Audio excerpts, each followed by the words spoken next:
నమస్తే, welcome to ATV. Telangana రాష్ట్రంలో Congress government అధికారంలోకి వచ్చినప్పటి నుంచి అనేక రకాల ఇష్యూస్ బయటకు వస్తా ఉన్నాయి. హైడ్రా అన్నారు, మూసీ రివర్ ఫ్రంట్ సంబంధించి దాన్ని పునరుజ్జీవం అన్నారు. అదేవిధంగా 6 గ్యారెంటీల విషయంలో, అమలు విషయంలో వాళ్ళు సాధించలేక దాన్ని అంటే ప్రజలకు అందించలేక అనేక రకాల ఇష్యూస్ బయటకు తీసుకొస్తున్నారు. బీఆర్ఎస్ మీద బురద జల్లే కార్యక్రమం చేస్తున్నారని చెప్పి బీఆర్ఎస్ పార్టీకి సంబంధించినటువంటి నాయకులందరూ కూడా కేవలం డైవర్ట్ పాలిటిక్స్కే ఈ కాంగ్రెస్ ప్రభుత్వం పనిచేస్తుంది తప్పితే ప్రజలకి ఇక్కడ ఉరిగి చచ్చింది ఏమీ లేదు అనేది వాళ్ళ వాదన. దాదాపుగా 13 నెలలు కంప్లీట్ చేసుకున్న ఈ తరుణంలో మరి 100 రోజుల్లో కంప్లీట్ చేస్తామన్నటువంటి హామీలు నెరవేర్చకపోగా ఇటు బీఆర్ఎస్లో ఉన్నటువంటి ఏదైతే వర్కింగ్ ప్రెసిడెంట్ కేటీఆర్ మీద ఈ కార్ రేస్ విషయంలో 55 కోట్లు అవినీతి చేశారని చెప్పేసి ఇటు అరవింద్ కుమార్ గారిని, అదేవిధంగా బిఎల్ఎన్ మూర్తి గారిని, రెడ్డి గారిని, అదేవిధంగా కేటీఆర్ గారిని A1, A2, A3గా పెట్టి ఈరోజు ఏసీబీ అండ్ ఈడీ విచారణ చేపట్టడం జరుగుతూ ఉంది. సో రకరకాల ఇష్యూస్ ఉన్నాయి. మరి నిజంగానే కేటీఆర్ అరెస్ట్ ఉంటుందా లేదా? అదేవిధంగా కవిత లిక్కర్ స్కామ్ విషయంలో కూడా ఆమెకో కేసు, ఈయనకో కేసు. ఈ కేసులన్నీ కూడా ఇప్పుడు రేపొద్దు బీఆర్ఎస్ పరిస్థితి ఏ విధంగా ఉండబోతుంది అనేది మన తెలంగాణ మేధావులకు సంబంధించినటువంటి తెలంగాణ విఠల్ గారు మనతో పాటు ఉన్నారు. అన్నని అడుగుదాం. అన్నని అడిగి అనేక విషయాలు తెలుసుకుందాం. అన్నగారు నమస్తే రవి. అన్నగారు, ఇంట్రడక్షన్లో చెప్పినట్టుగా మరి ఏంటి అంటే బీఆర్ఎస్ పరిస్థితి మరి అంటే గతంలో వాళ్ళు చేసినటువంటి నియంత్రణతో పాలనని దృష్టిలో పెట్టుకుని వాళ్ళ పక్కన పెట్టి ఇప్పుడు కాంగ్రెస్కి అవకాశం ఇచ్చారు. కాంగ్రెస్ ఏదో చేస్తుంది అనుకుంటే కానీ 13 నెలల కాలంలో కాలాతీతం అయిపోతుంది తప్పితే ఇక్కడ విషయం ఏమి లేదు. ప్రజలకి 6 గ్యారెంటీలు లేవు, 420 హామీలు లేవు, రాష్ట్రం కూడా పెద్దగా అభివృద్ధి లేదనేది ఒక వాదన తీసుకొస్తామని ఇటు బీజేపీ కానీ బీఆర్ఎస్ కానీ. కానీ ఇక్కడ కేసులు 2 ఏదైతే లిక్కర్ స్కామ్లో కవితని, అదేవిధంగా ఈ కార్ రేస్ విషయంలో మన కేటీఆర్ని ఇరికించారు అని రకరకాలుగా వాదనలు వినిపిస్తున్నప్పుడు కూడా ప్రూవ్ అయితే వాళ్ళే మన దోషులు అవుతారు. బట్ ఇప్పుడు ఏసీబీ అండ్ ఈడీ 2 కూడా విచారణకు చేపడతా ఉన్నాయి. ఈరోజు కూడా విచారణకు వెళ్లాల్సి వచ్చింది కేటీఆర్. నిజంగా అరెస్ట్ అవుతారా కారా? ఏంటి అసలు ఏం జరగబోతుంది? ఇప్పుడు మిగతా రాష్ట్రాల పరిస్థితి వేరు, తెలంగాణ పరిస్థితి వేరు. తెలంగాణ 1200 మంది పిల్లలు కొట్లాడి 1200 మంది చచ్చిపోయి 60 ఏళ్ల సుదీర్ఘ పోరాటంలో వేలాది మంది విద్యార్థుల ప్రాణత్యాగం చేస్తే వచ్చిన తెలంగాణని గతంలో ఉన్న కేసీఆర్ ప్రభుత్వం ధనిక రాష్ట్రంగా ఉన్న తెలంగాణని అప్పుల కుప్ప చేసింది, నియంతృత్వ పాలన చేసింది, కుటుంబ పాలన చేసింది అని చెప్పి ప్రజలు తిరస్కరించారు. ప్రజలు తిరస్కరించి బుద్ధి చెప్పారు. కేసీఆర్ని ఓడగొట్టి ఫామ్ హౌస్లో కూర్చోబెట్టారు. మరి ప్రజాపాలన తీసుకొస్తాం, సంక్షేమ పాలన తీసుకొస్తాం, న్యాయబద్ధమైన పాలన తీసుకొస్తాం అని చెప్పిన రేవంత్ రెడ్డి ప్రభుత్వం ఈ 13 నెలల కాలంలో ఏ ఒక్క పనన్నా లాజికల్ ఎండింగ్కి తీసుకొచ్చారు. ఇప్పుడు మూసీని తీసుకొచ్చారు, అది వివాదాస్పదమైంది. హైడ్రాన్ తీసుకొచ్చారు, అది కాంట్రవర్సీ అయింది, పేదోళ్ళందరూ రోడ్ల మీద పడ్డారు. మీరు ఏదన్నా ఒక పని చేసేటప్పుడు శాస్త్రీయంగా ఒక పైలట్ ప్రాజెక్ట్ చేసి ఒక పైలట్ ప్రాజెక్ట్లో వచ్చిన మంచి చెడును బేరీజ్ చేసుకొని దాన్ని పెద్ద ఎత్తున రాష్ట్రం అంతా అమలు చేయాలి. ఇప్పుడు ఏమైపోతుందంటే ఇవాళ మీరు మైక్ పట్టుకొని జనంలోకి పోండి. నేను రెగ్యులర్గా క్యాబ్లలో, మెట్రోలో ట్రావెల్ చేస్తున్నప్పుడు అడుగుతుంటే 10 మందిలో 8 మంది కేసీఆర్ పాలనే బాగుంది అనే ఒక అభిప్రాయాన్ని తీసుకొస్తున్నారు. కేసీఆర్ ఎన్ని అప్పులు చేసిండు, రాష్ట్రాన్ని ఆర్థికంగా ఎంత విధ్వంసం చేసిండు, ఆర్బీఐ పర్మిషన్ తోటి 5 లక్షల కోట్లు తీసుకొచ్చిండు, 4.5 లక్షల కోట్లు తీసుకొచ్చిండు, ఆర్బీఐ పర్మిషన్ లేకుండా 32 కార్పొరేషన్లు తనఖా పెట్టి మొత్తం 7 లక్షల కోట్లు తీసుకొచ్చిండు అనేది చదువుకున్న వాళ్ళకి.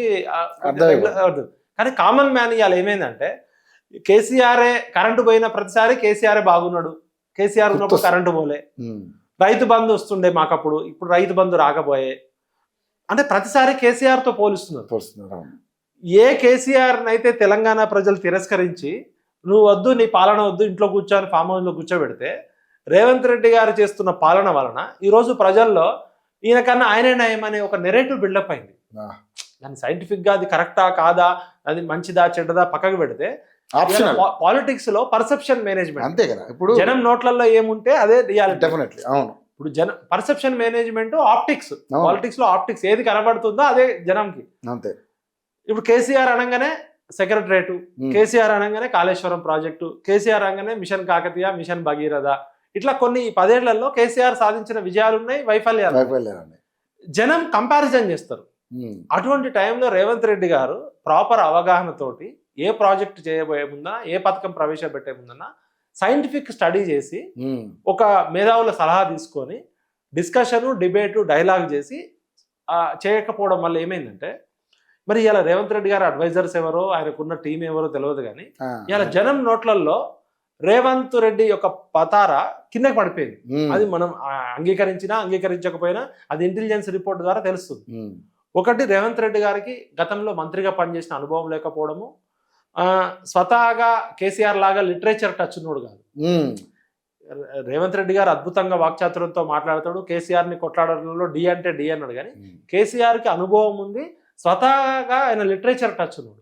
లిటరేచర్ టచ్ ఉన్నోడికి సాహిత్యంలో ఏముంటది? మనుషుల బాధలు, కష్టాలు, సుఖాలు, బలహీనతలు, బలాలు, సాహిత్యం మొత్తం వాటి మీద అవగాహన ఉంటది. జనాలను ఎట్లా ఆకట్టుకోవాలి, ఎట్లా మాట్లాడాలి. ఇప్పుడు ఇప్పటికీ కూడా కేసీఆర్ గారు మాట్లాడుతున్నారు అంటే లైవ్ లో ఆంధ్ర, తెలంగాణ, తెలుగు భాష తెలిసిన ప్రతి ఒక్కరు కూడా చూస్తారు. ఎందుకు అంటే ఆయన ఆ కనికట్టు ఉంది ఆయన దగ్గర. మాటల మాంత్రికుడు, మాయల మాంత్రికుడు అంటే. మరి అట్లాంటి ఒక మాటల మాంత్రికుడు ప్రతిపక్ష నాయకుడుగా ఉన్నాడు. అలాంటి పార్టీ ఉద్యమం పెట్టి ఒక రాష్ట్రాన్ని సాధించిండు. ఆయన అనుభవం. మరి అట్లాంటి రోడ్డుతో చేసే ముందు వీళ్ళు కూడా సైంటిఫిక్ చేయాలి. రేవంత్ రెడ్డి గారు ఎక్కడ పల్చర్ అయిపోయిందంటే ప్రతిపక్ష నాయకుడిగా మాట్లాడాల్సిన మాటలన్నీ అద్భుతంగా మాట్లాడిండు, అధికారంలోకి వచ్చిండు. ఇంకా రేవంత్ రెడ్డి గారు చాలా రోజులు ప్రతిపక్ష నాయకుడు ఆ డ్రెస్ ఇంకా ఇచ్చేయలే. పేరుకు ముఖ్యమంత్రి డ్రెస్ వేసుకున్నాడు, లోపల అట్లనే ఉంది. ఈ 1 year లో ఎంతసేపు కేసీఆర్ ని తిట్టడము, కేటీఆర్ ని తిట్టడము, టీఆర్ఎస్ వైఫల్యాల గురించి మాట్లాడుతున్నాడు తప్ప నువ్వేం చేయాలనుకుంటున్నావు, నువ్వు ఎట్లా చేయాలనుకుంటున్నావు, ఏం చేస్తే బాగుంటుంది అనేది జనంని పార్టిసిపేషన్ ఉండాలి. ఇప్పుడు డెమోక్రసీ అంటే పార్టిసిపేషన్ ఉండాలి.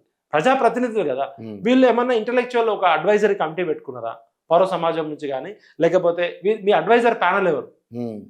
రేవంత్ రెడ్డి మాట్లాడాల్సిన దానికన్నా ఎక్కువ మాట్లాడడం వల్ల జనంలో పల్చర్ అయింది. ఇప్పుడు గుప్పెట మూసినప్పుడే విలువ ఉంటుంది. ఇంకా ప్రతిపక్ష నాయకుడుగా తంతా గుద్దుతా, గుడ్లు తీసి గోళీలు ఆడతా, లాగులో తొండలేస్తా, అవన్నీ ఎప్పుడు ప్రతిపక్ష నాయకుడు ఉన్నప్పుడు 100% మాట్లాడాల్సిందే. 100% డి అంటే డి అనాల్సిందే. ఒక ముఖ్యమంత్రి సీట్ లో కూర్చున్నాక ఎంత తక్కువ మాట్లాడితే అంత మంచిది. ఎక్కువ నష్టపోయింది ఏంటంటే రేవంత్ రెడ్డి గారు కూడా మంచి పేరు తెచ్చుకోవాలనే ఉద్దేశం ఉంటుంది. రేవంత్ రెడ్డి గారు కూడా ప్రజల్లో ఎక్కువ రోజులు ఆదరణ ఉండాలని ఉంటుంది ఏ రాజకీయ నాయకుడు గారు. కానీ వయసు చిన్నది, అనుభవం లేకపోవడము, ఆ ప్రతిపక్ష నాయకుడిగా సక్సెస్ అయిన కిక్కు ఇంకా ముఖ్యమంత్రిగా వచ్చిన కిక్ని ఇంకా ఎంజాయ్ చేయట్లేదు. ఇప్పుడు ముఖ్యమంత్రి ప్రతిరోజు మాట్లాడాల్సిన అవసరం లేదు. ముఖ్యమంత్రి గారి తరపున, ప్రభుత్వం తరపున మాట్లాడాల్సిన వాళ్ళు మాట్లాడతారు.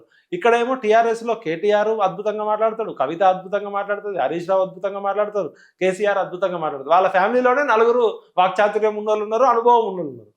వాళ్ళకి ధీటుగా మరి కాంగ్రెస్ పార్టీలో కూడా, ప్రభుత్వంలో కూడా అంత వాక్చాతుర్యం ఉన్న రేవంత్ రెడ్డి తప్ప ఎవరు కనపడట్లేదు. ప్రతిదానికి రేవంత్ రెడ్డి కౌంటర్ వేయాల్సి. ఆ కౌంటర్ వేసే క్రమంలో ప్రతిరోజు మాట్లాడితే ఎవరి దగ్గరైనా ఏముంటది విషయం? మన ఇద్దరం కూడా కూర్చొని ప్రతిరోజు ఎందుకు ఇంటర్వ్యూ చేయం? 15 రోజులకో, నెల రోజులకో ఒకసారి చేస్తాం. సబ్జెక్ట్ ని బట్టి సిచ్యువేషన్ ని బట్టి విశ్లేషణ చేస్తాం. ప్రతిరోజు మాట్లాడితే పాడిందే పాట పాసిపళ్ళ దాసలా ఉంటుంది. మనుషులమే కదా. ఇప్పుడు పవన్ కళ్యాణ్ అయినా, కేసీఆర్ అయినా, చంద్రబాబు నాయుడు అయినా రోజు కనపడరు మీడియాలో. వాళ్ళు ఎప్పుడు కనపడాలో అప్పుడే కనపడతారు. ఇప్పుడు గతంలో కేసీఆర్ గారు ఏదైతే ఫార్ములా అనుభవించారో, mind game, blame game, divert game. Mind game ఆడడంలో కేసీఆర్ అద్భుతంగా ఆడతాడు, బ్లేమ్ గేమ్ చేస్తాడు. ఇప్పుడు రేవంత్ రెడ్డి గారు కూడా అదే ఫార్ములా పాటిస్తూ డైవర్ట్ చేస్తున్నారు. చిన్న గీత పక్కన పెద్ద గీత గీస్తున్నారు. ఒక ఇష్యూ ఫస్ట్ వచ్చిన కొన్నుల్లో కాళేశ్వరం అన్నారు, కాళేశ్వరం అన్నారు. అది ఏమైందో ఇప్పటి వరకు లేదు, లాజికల్ ఎండింగ్ లేదు. తర్వాత కొన్ని రోజులు కరెంటు దొంగలు, ఛత్తీస్గఢ్ ఒప్పందాలు అన్నారు, అది పక్కకి పోయింది. ఈ 2 పోయినాక ఫోన్ ట్యాపింగ్ అన్నారు. ఫోన్ ట్యాపింగ్ కేసులో ఇంతవరకు ఎవరికి ఏం పడలేదు, అదొక నది అయిపోయింది. ఫోన్ ట్యాపింగ్ అయిపోయింది, కాళేశ్వరం అయిపోయింది, కరెంట్ అయిపోయింది. కొన్ని రోజులు హైడ్రా తీసుకొచ్చారు, హైడ్రా నడిచింది. హైడ్రా అయిపోయి మూసీ నడిచింది. మూసీ హైడ్రా అయిపోయేలోపు అల్లు అర్జున్ వచ్చిండు, పుష్ప 3 తగ్గేదేలే అన్నారు. ఇది పుష్ప అయిపోగానే ఈ లోపు కేటీఆర్ బాంబర్ దీంట్లో మందు పార్టీ అన్నారు, డ్రగ్స్ కేసు. అంటే లగచర్ల ఇష్యూ వచ్చింది. ఇది ఏమంటున్నా అంటే ఈ 13 నెలల్లోనే నెలకొక 2 ఇష్యూలు తీసుకొస్తున్నారు. అంటే జనాలని డైవర్ట్ చేయడం. ఏ పాలకులైనా కూడా ఒక పెద్ద సమస్య వచ్చినప్పుడు అది బయటకు రానియకుండా జనాలు దేనికైతే అట్రాక్ట్ అవుతారో, మీడియా ఏ విధంగా అయితే హడావుడి చేస్తుందో, ఇప్పుడు అల్లు అర్జున్ మీద ఒక 4 రోజులు నడిచింది. అవసరం అది ముఖ్యమంత్రి స్థాయిలో ఉన్న దాన్ని ఎందుకు అంత జటిలం చేశారు ఎవరికి అర్థం కాదు. అంటే అసలు ఇక్కడ ఒకటి ఓపెన్ సీక్రెట్ ఏంటంటే వీళ్ళు ఎలక్షన్ సమయంలో అనేక రకాల హామీలు ఇచ్చారు. వాళ్ళు టీఆర్ఎస్ వాళ్ళు 420 అంటారు, మరి లెక్క పెట్టిరో లేదో, వాళ్ళు లెక్క పెట్టి మరి చెప్పారు 420 హామీలు అమలు చేయాలంటే డబ్బులు ఉండాలి కదా. కేసీఆర్ గారు దిగిపోయే పరిస్థితికి రాష్ట్ర ఖజానా పరిస్థితి, అంగన్వాడీ పిల్లలకి గుడ్లకి డబ్బులు కూడా లేవు. నెలలో ఫస్ట్ రోజు జీతాలు వస్తాయంటే అదొక గగనం. 15వ తారీఖు 20వ తారీఖు జీతాలు గవర్నమెంట్ ఆఫీసర్లు ఎదురు చూసిన పరిస్థితి. కేసీఆర్ మళ్ళీ కేటీఆర్ సీఎం అయినా కూడా ఏం చేయలేని పరిస్థితిలో, ఒక దిక్కులేని పరిస్థితిలో రాష్ట్రాన్ని వదిలిపెట్టి పోయిండు. అలాంటి ఖజానా మొత్తం చిల్లులు పడి, మన జల్లెడు ఉంటది కదా, జల్లెడలో ఎన్ని నీళ్ళు పోసినా చిల్లులు పడండి. నెలకి జీతాలు ఇవ్వడం ఫస్ట్ తారీఖే కష్టమైన పరిస్థితిలో రాష్ట్రాన్ని దివాలా తీసి అప్పుల కుప్ప చేసి పోయిండు ఆయన. కాంగ్రెస్ పార్టీ దగ్గర డబ్బులు లేవు. డబ్బులు లేనప్పుడు ప్రజలకి వాస్తవ పరిస్థితిని చెప్పి ప్రజలను కన్విన్స్ చేసి, ఇగో ఇది జరిగిన నష్టము, మేము అప్పుడు అనుకున్నాము, ఇప్పుడు ఇయ్యలేకపోతున్నామని నిజమన్నా చెప్పాలి.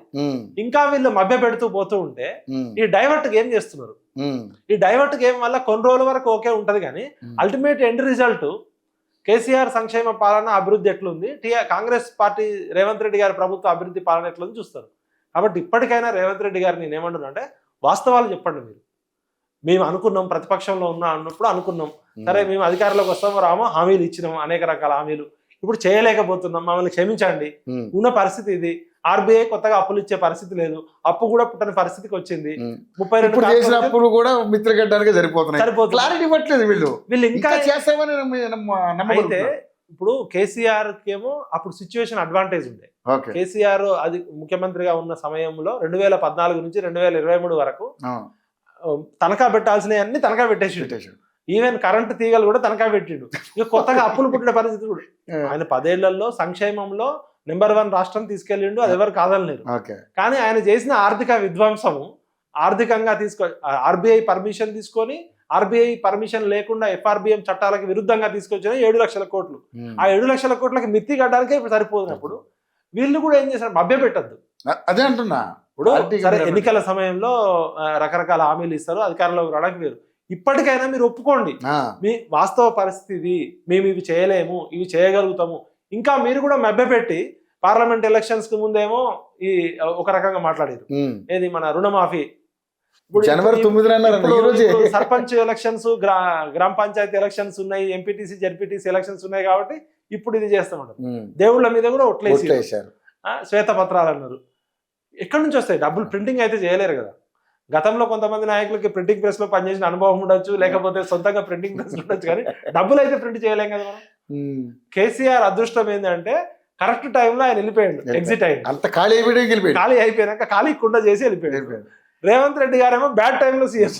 ఇప్పుడు ఇక్కడ లంక బిందెలు ఉన్నాయనుకోని వస్తే ఖాళీ కుండలు. ఒకవేళ నిజంగా నాకు ఎప్పటి నుంచో ఒకటి అనిపిస్తుంది అన్న, ఒకవేళ నిజంగా మళ్ళీ కేసీఆర్ గారు గెలుచుంటే ఈ సమస్య ఎట్లా ఉండేది అంటారు? కేసీఆర్ కి స్పష్టంగా తెలుసు, ఉన్నంత నేనున్నప్పుడు రాజులాగా అనుభవించాలి ప్రజలను కూడా. ఇప్పుడు ఒక తాగుబోతు తండ్రి, ఒక బాధ్యత లేని తండ్రి ఉన్న 5 ఎకరాలు అమ్మేసి రోజు 5 స్టార్ హోటళ్లలో పిల్లల్ని తీసుకెళ్లి డిన్నర్లు పెట్టి విందులు విలాసాలు చేసి కరెక్ట్ టైం వచ్చేసరికి పిల్లలకి స్కూల్ ఫీజు కట్టడానికి డబ్బులు లేని పరిస్థితి ఎట్లుంటది? కొంతమంది మన ఊర్లలో, మన చుట్టాలలో, బంధువులలో చూస్తాం, పొలం అమ్మంగానే 1 కోటి రూపాయలు 50 లక్షలు రాగానే ఓ విలాసాలు చేస్తారు. ఆ డబ్బులు అయిపోయాక దిక్కుతోచని పరిస్థితి ఉంటుంది. కేసీఆర్ గారు కూడా ఆ 7 లక్షల కోట్ల అప్పు, చాలా మంది తెలవకపోవచ్చు కానీ ఆర్థికవేత్తలు అడగండి, కేసీఆర్ చేసిన ఆర్థిక విధ్వంసము ఆయన తనఖా పెట్టడానికి, కుదరబెట్టడానికి కూడా ఏం లేకుండా చేసిండు. భూములు అన్నీ అమ్మేసిండు. ఇక ఇప్పుడు ఏంటంటే కాంట్రావర్సీలో ఉన్న భూములు, లేకపోతే ఇక ఎవరు వచ్చినా, ఈవెన్ కేసీఆర్ మళ్ళీ వచ్చినా కూడా ఏం చేయలేని పరిస్థితి. ఒక అదృష్టవంతుడు ఏంటంటే ఆయన కరెక్ట్ టైంలో ఓడిపోయిండు, ప్రశాంతంగా ఉన్నాడు, మంచి పేరు తెచ్చుకున్నాడు. అందుకనే ప్రజలందరూ ఆయన పాలన బాగుంది అంటున్నారు.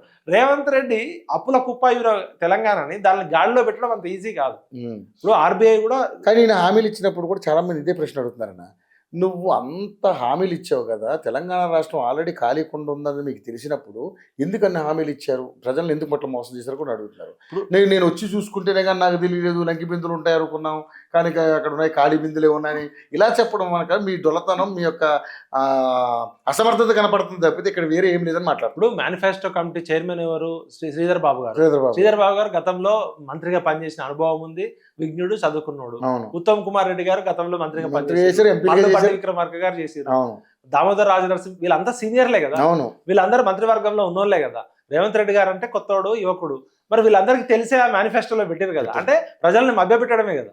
ఇప్పుడు మీరు ప్రతిపక్షంలో ఉన్నప్పుడు రాష్ట్ర ఆర్థిక పరిస్థితి ఏంది, ఖజానా పరిస్థితి ఏంది, రిజర్వ్ బ్యాంక్ ఎంత అప్పు ఇచ్చింది, ఎన్ని కార్పొరేషన్లు తనఖా పెట్టారని మీరే ఆరోపణలు చేశారు, అప్పుల కుప్ప చేసిరని. మరి మీరు అధికారంలోకి వస్తే అంటే అధికారం రావడం కోసం మీరు ఎన్ని అభిప్రాయాలు ఆడతారు అంటే మీది కూడా బాధ్యత రాహిత్యం.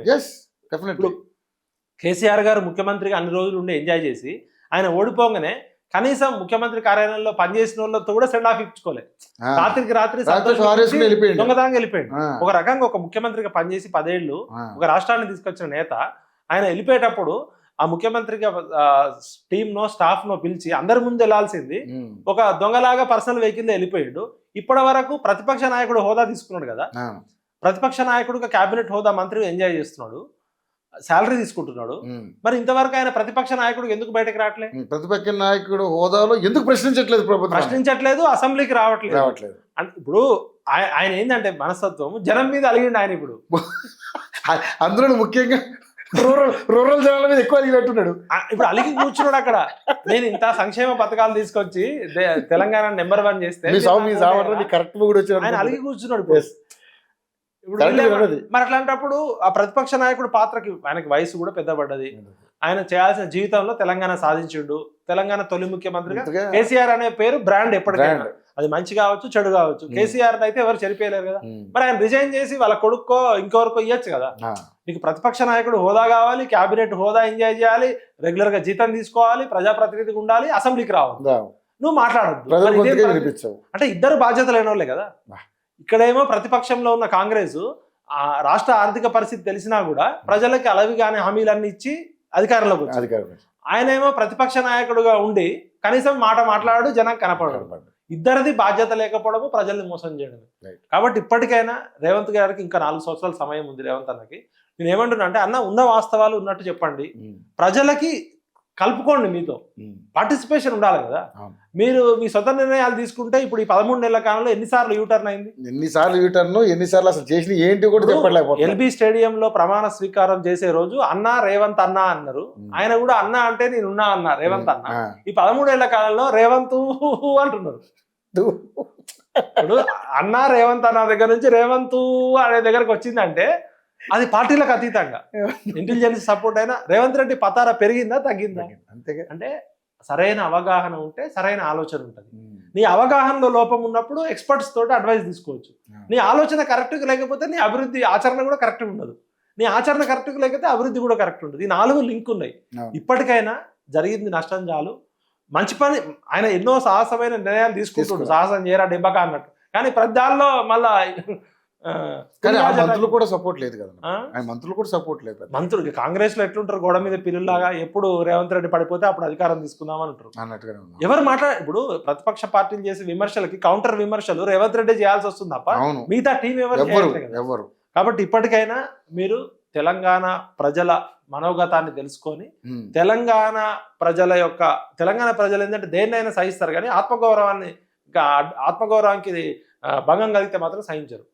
తెలంగాణ ఉద్యమకారుల ఊసులేదు, అమరవీరుల కుటుంబాల ఊసులేదు. అసలు ఈ తెలంగాణ రాష్ట్రంలో ఉన్నామా మేము వేరే రాష్ట్రంలో ఉన్నామా అన్నట్టు అయిపోయింది. కాబట్టి తెలంగాణ సోయితో పాలించాలని కోరుతున్నాం. కేటీఆర్ అంశం గురించి ఏంటి అసలు నిజంగా మరి అరెస్ట్ అయ్యి ఉందంటారా లేదంటారా?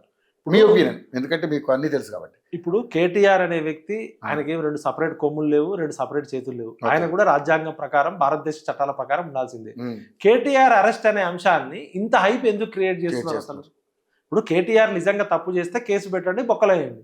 దానికి ఒకవేళ కేసీఆర్ అరెస్ట్ చేయకపోయినా కూడా మీరు వ్యక్తిగతంగా ఈగో ప్రాబ్లం పోయి అప్పుడు నన్ను అరెస్ట్ చేసిండు, జన్వాడ ఫామ్ హౌస్ మీద డ్రోన్ ఎగిరేస్తే రేవంత్ రెడ్డిని అక్రమంగా అన్యాయంగా 14 రోజులు జైల్లో పెట్టారు. ఒక ఎంపీ, ఒక ప్రతిపక్ష నాయకుడు, ఒక వర్కింగ్ ప్రెసిడెంట్ తీసుకెళ్లి ఢిల్లీ నుంచి పార్లమెంట్ సమావేశాలకు హాజరైతే ఎయిర్పోర్ట్ నుంచి తీసుకుపోయి అక్కడ పెట్టేసారు. అది తప్పే. ఇప్పుడు జన్వాడ ఫామ్ హౌస్ లో ఏమైనా అసాంఘిక కార్యక్రమాలు జరిగినాయా? జియోకు విరుద్ధంగా కట్టుకున్నాడు అని చెప్పారు. మీరు ఒక పార్లమెంట్ సభ్యుడిని 14 రోజులు ఫోర్స్ఫుల్ గా పెట్టారు కదా, కర్మ రిటర్న్స్ అన్నట్టు రిటర్న్ గిఫ్ట్. మరి రేవంత్ రెడ్డి గారు దాన్ని దృష్టిలో పెట్టుకొని ఖచ్చితంగా కేటీఆర్ కుటుంబాన్ని చేయాలని చేస్తున్నాడా ప్రతీకార కాంక్షతోటి?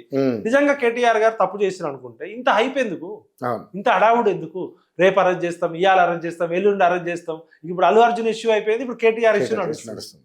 ప్రజలు అన్ని గమనిస్తారు.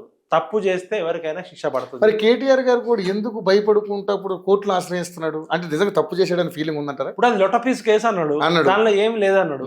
మరి ఆయన బాజాప్తాగా ఎక్కడికంటే అక్కడికి పోవచ్చు కదా, అంత భయపడుతున్నాడు అంటే దాల్మే కుచ్చు కాలా హే. సింపుల్ గా కేటీఆర్ అంశము రేవంత్ రెడ్డి అంశం పక్కకు పెడితే ఫార్ములా కార్ రేస్ అంశం తీసుకుంటే హైదరాబాద్ నగరానికి అంతర్జాతీయ బ్రాండ్ అవసరమే. ఆయన ఆ రోజు మంత్రిగా ఉండి ఫార్ములా కార్ అనే నిర్ణయం ఆయనే తీసుకున్నాడు అనుకున్నాం. అది ఎక్కడ పెట్టాలి? దానికి సపరేట్ ఫార్ములా కార్ ఇప్పుడు 55 కోట్లు 100 కోట్లు ఇన్వెస్ట్ చేసినప్పుడు అది లాంగ్ టర్మ్ ఉపయోగపడాలి కదా. అది కేసీఆర్ సొంత ఆస్తి కాదు కదా, అది ప్రజల సొమ్ము కదా. అసలుకే అప్పుల కుప్పల్లో ఉన్న దాన్ని తీసుకుపోయి ఇప్పుడు ఫార్ములా కార్ రేస్ ఎక్కడ జరిగింది? మన హైదరాబాద్ లో ట్యాంక్ బండ్ జరిగింది, సెక్రటరేట్ జరిగింది. ఇప్పుడు మన జరిగింది ఎక్కడికైనా పోతే 55 కోట్లలో 55 పైసలు కనబడుతున్నాయా? ఇప్పుడు 55 కోట్లు ఖర్చు పెట్టి నువ్వు చేసినావు కదా, ప్రజలు 100 కోట్లు పెట్టి రోడ్లు వేసినావు, అవన్నీ వేసినావు కదా. ఆ ఫార్ములా కార్ రేస్ అనేది నిజంగా హైదరాబాద్ బ్రాండ్ ఇమేజ్ కి ఉపయోగపడుతుంది అనుకుంటే దానికి ఒక సపరేట్ ప్లేస్ ఊరవతలు ఎక్కడైనా పెడితే అది ఉపయోగపడేది కదా. ఇప్పుడు హుస్సేన్ సాగర్ లో పోసిన నీళ్ళలాగానే అయింది. ఇప్పుడు ఆ 2 రోజులు మురిపానికి ఏదో మేకప్ కానీ పోతే పోయింది, కానీ మనకి బ్రాండ్ ఇమేజ్ వచ్చింది కదా అంటున్నారు సార్. ఇక్కడ బ్రాండ్ ఇమేజ్ రావడం ఓకే, బ్రాండ్ ఇమేజ్ కోసం నువ్వు ప్రజల సొమ్ము ఆగం చేయొద్దు కదా. ఒక మంత్రి పదవిలో ఉన్నోడివి హైదరాబాద్ కి బ్రాండ్ ఇమేజ్ రావడం అందరూ యాక్సెప్ట్ చేస్తారు, రావాల్సిందే. దాన్ని ప్రాపర్ గా చేయాలి కదా. అది ప్రజల సొమ్ము కదా, నీ ఇంట్లో డబ్బు కాదు కదా. నీ ఇంట్లో ఇంటీరియర్ మార్చుకొని రంగులు మార్చుకున్నట్టే తూచి రంగు బాగలేదు, ఈ ఇల్లు బాగలేదు, ఇంకో ఇల్లు తీసుకుంటా అంటే కుదరదు కదా. నువ్వు 55 కోట్ల రూపాయల ప్రజాధనాన్ని దుర్వినియోగం చేసేటప్పుడు 120 కోట్లు పెట్టి ఖర్చు పెట్టినప్పుడు అది ప్రాపర్ గా ఉపయోగపడాలి కదా, 1 సంవత్సరం కోసం కాదు కదా. అది కనుక ప్రాపర్ ఇన్ఫ్రాస్ట్రక్చర్ చేస్తుంటే ఇప్పుడు అసలే ఆ ఫార్ములా కార్ రేస్ జరిగే రోజుల్లో ప్రజలు ఎంత ఇబ్బంది పడరు? ఆ ట్రాఫిక్ ఇబ్బంది వల్ల, నగరం నడిబొడ్డున పెట్టడం వల్ల నీ అంగు ఆర్భాటం కోసం అది అనాలోచిత నిర్ణయం. ప్లేస్ రాంగ్ ప్లేస్, ఆ పెట్టిన డబ్బులు వేస్ట్ అయిపోయినాయి. దానికి అందరికీ మరి ప్రజాప్రతినిధిగా ప్రజల సొమ్ముకి కస్టోడియన్ గా వాచడాగా ఉండాల్సిన ఏ ముఖ్యమంత్రి అయినా ఏ మంత్రి అయినా చట్టం తన పని తను చేసుకుపోతుంది. ఇప్పుడు పివి నరసింహారావు లాంటోడే కోర్టు బిల్ క్లింటన్ లాంటోడే తప్పు చేస్తే జైలుకు పోవాల్సి వచ్చింది. చట్టం ఎవరికి చుట్టం కాదు. చట్టం కొంత లేటుగా రెస్పాండ్ అవుతుంది తప్ప కర్మ విల్ ఫాలో యూ. అచ్చు డాగు లాగా ఫాలోస్ అన్నట్టు మనం చేసిన మంచి అయినా చెడైనా ఖచ్చితంగా ఏదో ఒక రూపంలో రిటర్న్ ఇస్తుంది. అది సహజ సూత్రం. కేటీఆర్ గారు తప్పు చేస్తే బరాబర్ బొక్కలో వేయాల్సిందే. కేటీఆర్ గారు తప్పు చేయకపోయినా రేవంత్ రెడ్డి గారు కసితోటి ఎట్లయినా ఆయనకు బుద్ధి చెప్పాలి, కేసీఆర్ ఫ్యామిలీని ఇబ్బంది చేయాలనుకుంటే కేసీఆర్ ఫ్యామిలీకే లాభం జరుగుతుంది. జైలుకు పోయిన వాళ్ళంతా ముఖ్యమంత్రులు అయ్యే పరిస్థితి వచ్చింది. అలా జగన్ 1,00,000 కోట్లు తిన్నాడు, 1,00,000 కోట్లు తిన్నాడు అంటే జగన్ ముఖ్యమంత్రి అయ్యాడు. గతంలో జైలుకు పోయిన వాళ్ళంతా ముఖ్యమంత్రులు అవుతున్నారు. మరి రేవంత్ రెడ్డి గారు కూడా గతంలో ముఖ్యమంత్రి. రేవంత్ రెడ్డి గారు కూడా కేసీఆర్ ఇదే విధంగా రేవంత్ రెడ్డి గారు చేసిన తప్పు కన్నా ఎక్కువ మించి శిక్ష చేసి జైల్లో పెట్టారు. రేవంత్ రెడ్డి ముఖ్యమంత్రి అయ్యాడు. ఇప్పుడు రేవంత్ రెడ్డి గారు కేటీఆర్ ని జైలుకు పంపిస్తే ఆయన కూడా ముఖ్యమంత్రి అవుతాడంటే టీఆర్ఎస్ వాళ్ళు అనుకుంటున్నారు. ఇప్పుడు తప్పు చేసినోడికి ఉండే భయం ఖచ్చితంగా ఉంటుంది. ఆ భయంతో రకరకాలుగా మాట్లాడుతుంటారు. తప్పు చేయకుండా చేస్తే మాత్రం ప్రజల్లో సింపతి వస్తుంది. కాబట్టి రేవంత్ అన్న కూడా నేను ఏమంటున్నా అంటే ప్రాపర్ గా మీరు ప్రూఫ్స్ ఎవిడెన్స్ ఉన్నప్పుడే మీరు ఆయన ఇరికియండి. లేకపోతే అనవసరంగా మీకు కేటీఆర్ కి కేసీఆర్ ఫ్యామిలీకి సింపతి తీసుకొచ్చే బాధ్యత మీరు ఫామ్ హౌస్ లో పడుకొని జనం దగ్గరికి రావడానికి ముఖం లేకుండా కూర్చున్న కేసీఆర్ కి మీరే వెండి పల్లెంలో బంగారు పల్లెంలో ఇప్పటికే 50% తెలంగాణ ప్రజలంతా కేసీఆర్ పాలనే బాగుండనే ఒక నెరేటివ్ పర్సెప్షన్ అది జనాల్లో వచ్చేసింది. మీరు ఆ మిగతా 50% కూడా కంప్లీట్ చేసేటట్టు ఉన్నారు. కాబట్టి తప్పు చేస్తే బరాబర్ ఎవరినైనా జైల్లో వేయాల్సిందే, వాళ్ళు ఎంత పెద్దోళ్ళైనా. తప్పు చేయకుండా మీ వ్యక్తిగత దేశాల కోసమో ఈగో ప్రాబ్లమ్స్ కోసమో చేస్తే మాత్రం ఖచ్చితంగా అది రేవంత్ రెడ్డికే బౌన్స్ అయింది.